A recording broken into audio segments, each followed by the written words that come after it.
আমরা এখনো যারা ভুলের মধ্যে আছি, আমরা সতর্ক হয়ে যাই।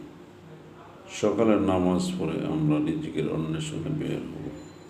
যাদের চাকরি নেই তারা ব্যবসা বাণিজ্য করে, কিছু কাপড় কিনে এক জায়গায় বসে বিক্রি করেন, কিছু ডিম কিনে এক জায়গায় বসে বিক্রি করেন, কিছু লেবু কিনে এক জায়গায় বসে বিক্রি করেন, কিছু জুয়েলারি আইটেম কিনে এক জায়গায় বসে ব্যবসা করেন। ব্যবসা যেটাই হোক, আপনি পাইকারি দোকান থেকে কিনে খুচরা বাজারে বিক্রি করবেন।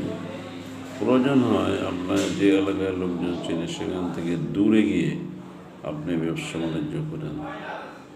দয়া করে সবার কাছে বলতে যে আপনারা ঘুমায় সময় পার করেন না এবং আজান দেওয়ার সাথে সাথে নামাজ পড়ুন।